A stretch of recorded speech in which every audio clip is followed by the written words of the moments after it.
Angels Care Home Health, serving Hayes and the surrounding areas, is a Medicare-certified home health agency providing quality skilled nursing and restorative therapy services to patients in their homes. I would recommend Angel Care to anybody. They have really helped me regain my strength. Angels Care is there to help 24 hours a day, and all services are covered 100% by Medicare for patients who are eligible. Angels Care Home Health. We serve patients. I couldn't have survived this without Angels Care. Eagle Community Television presents Community Connection with your host, Mike Cooper. Hello and welcome again to Community Connection from Eagle Community Television. Thanks for watching. Thanks to our producer, Jeff Durall. We're at the Ellis County Historical Society and a visit on Kansas preservation. Real places, real stories. And our guest is Chris Hord, who's a member of the Kansas Anthropological Association and also the Kansas Historical Society. Chris is visiting with us today to tell us about a Kansas Archaeology Training Program, which is coming in early June. To get more information, let's begin, if we could though, Chris, with the Kansas Anthropological Association. What's it all about? What's the organization do? This group is really aimed at folks who have an avocational interest in archaeology, anthropology, and history, really. It's open beyond the borders of the state of Kansas, so we have many members that are from outside the state. I actually live on the Missouri side in Kansas City area, so I'm an example.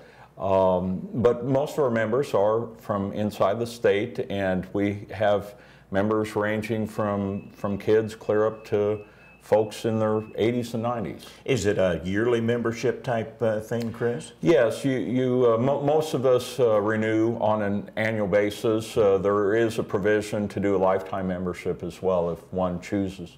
Is there a staggered membership available, like for children, one fee, and then for families or individuals and that type thing? There certainly is a fee basis that favors the students.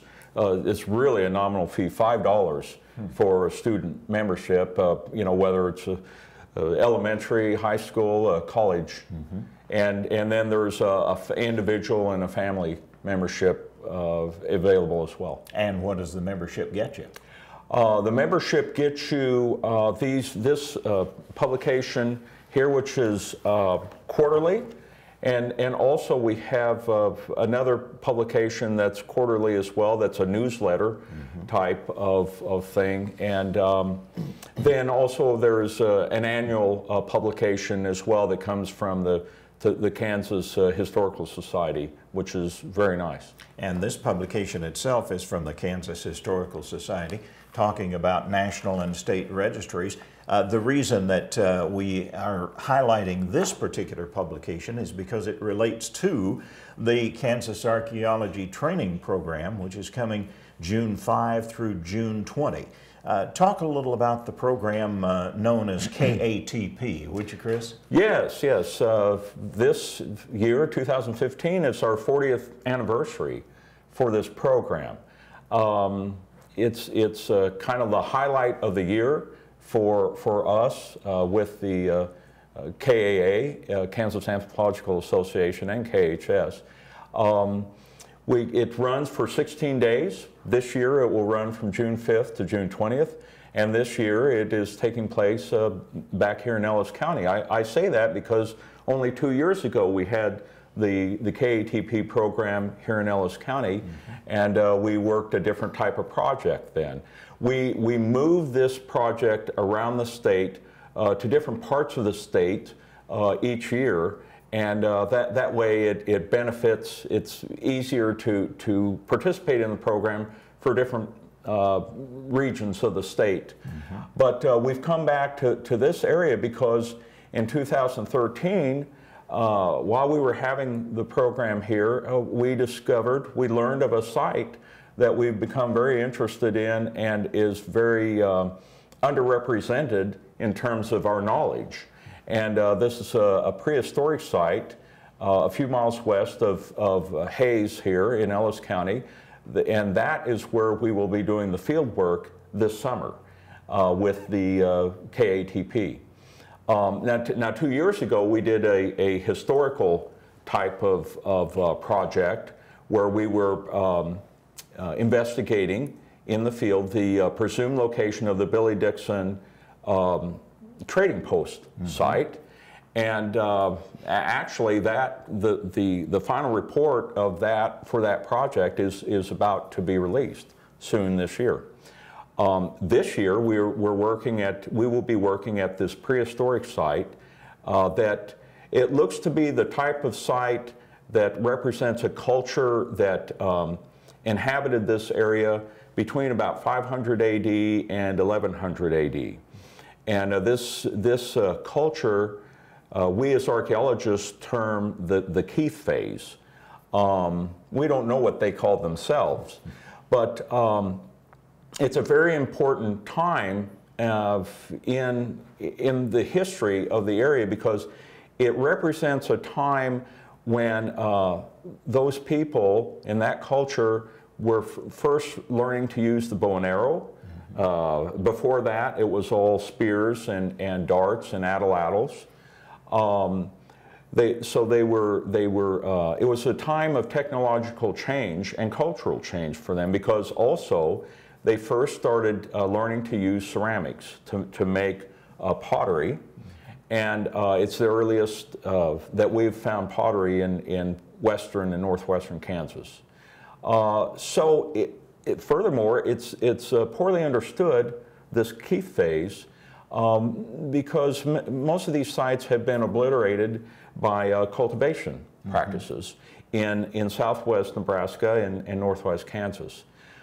This site, on the contrary, has been really in pasture and hay production really for, you know, as long as the white folks have been here. So it's preserved, well preserved site. And we came here, a few of us came here from the Historical Society and Kansas Anthropological Association in August of 2014, spent a few days testing the site and to determine that we do believe it's this Keith phase type of site, and we're very much interested in doing the scientific excavation at the site. Talk about the Keith phase. Now, what do you mean by that in lay terms?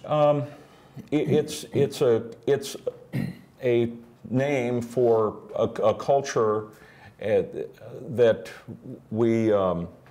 The data that we have for this culture is from, it appeared to exist in southwest Nebraska and northwest and west central Kansas. Again, in the time frame from about 500 AD to about 1100 AD. And it was a people that, from what we've learned so far, it was a people that first started making pottery, and using them as cooking vessels, and first started using the bow and arrow, and it's the first evidence that we have in this part of Kansas of more temporary domiciles, dwellings, and these we believe were seasonal. And these people then were making this shift from purely a nomadic hunter-gatherer society, moving to follow the food source, basically. Exactly, and you know, which changed seasonally. They were making that transition to more of a semi-sedentary existence and learning the early forms of horticulture. So, unfortunately, there's a number of these sites in this part of Kansas, but practically all of them have been cultivated. And so that makes it very difficult for us to do the kind of study that we need to do where all of the artifacts and the features in the ground would remain in context, as we say. Much of which would have been destroyed in the cultivation process. Exactly. So this site here in Ellis County that came to our attention in 2013 was actually Charlie Krause is the individual that came to us. He farms a lot of ground in Ellis County, and he, due to a keen eye and observation skills on his part, discovered that there was a site at this location that might be of interest to us. And so we learned of this as a side benefit of doing the project here in 2013. Well, that was part of what I was wondering, was how it was discovered. But Charlie, actually property owner, actually discovered something that he thought might give a clue to this particular culture, this society that existed in that time frame. Yes, and specifically, Charlie, I think this particular property is where Charlie may not own and it is farming, but he's paid attention, to the areas where he's doing the farming and, on a rent basis, as well as his own land as well. So it's a very compelling site. A few of these sites have been excavated, primarily in Nebraska, but in earlier times when we didn't have all the science and the technology that we have today. So we're really excited about the opportunity to excavate one of these intact sites where we can apply the science, the current technologies, to really learn much more about this society and their culture and their way of life. Now, one of the reasons for our visit with Chris is to encourage volunteers, and this is going to be through what's known as the Kansas Archaeological Training Program, or KATP, that we referenced. Talk about that and how people can get involved in this hands-on event, Chris. Yes. Yes, we invite the public to participate in this project, and it's really that's what really makes this work. We've just put the materials online on our website as of March 1st, and so registration is open now. Registration is open for individuals from age 10 clear up through age 99 plus. The website, if I may mention it, is www.ksh.org/14622. And for folks who do not have internet access, they could contact our public archaeologist for Kansas is Virginia Wolfcool at the Kansas Historical Society in Topeka. And that phone number is 785-272-8681. Now, another great resource for registering for this project is through the Ellis County Historical Society. And certainly the folks here at the society, here in the museum, can help people who want to register or simply want to learn more about the program. What about the time commitment for somebody who would like to be a part of this? What kind of time commitment would they need to make for this period of June 5 through 20? Great question. This, one of the many advantages of this program is we are very flexible. So we offer folks the opportunity to participate for one day of the project or for the full 16 days of the project. We have training.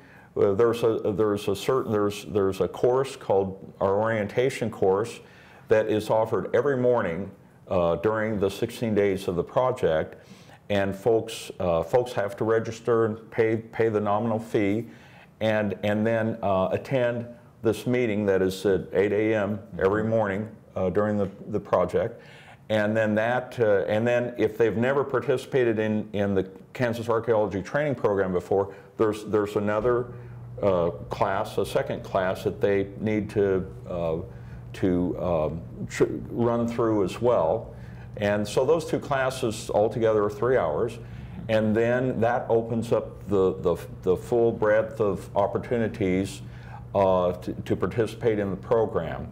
Along with registration and paying the nominal fees, which, if you're a student, sums up to around $30, and if you're a non-student, it's around $50. Okay, for the entire time. Exactly. For whatever time. Yes, for the entire project. Okay. We also have classes. There are 4 classes that are available through the project, and these can be taken if folks want. These classes can be taken for college credit. Otherwise, most of us just simply take them as an elective, whether we're trying to learn more about excavation techniques or more about the history, prehistoric history of the area, etc. So these classes are we just asked for a commitment from the participants to, if it's a 5-day class, that they're going to make the commitment to attend all 5 days of the class. The classes are half days, by the way. We also offer evening programs just about every evening during the 16 days of the project.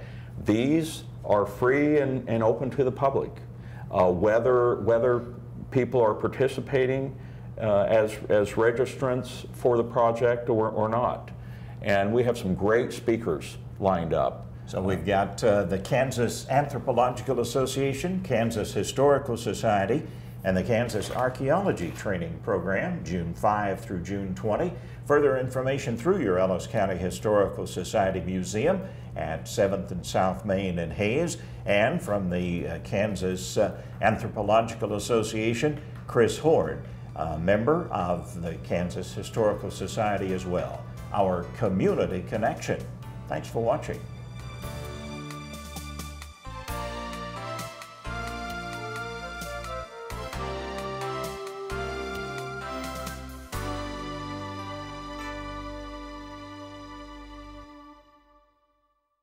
Angels Care Home Health, serving Hayes and the surrounding areas, is a Medicare-certified home health agency providing quality skilled nursing and restorative therapy services to patients in their homes.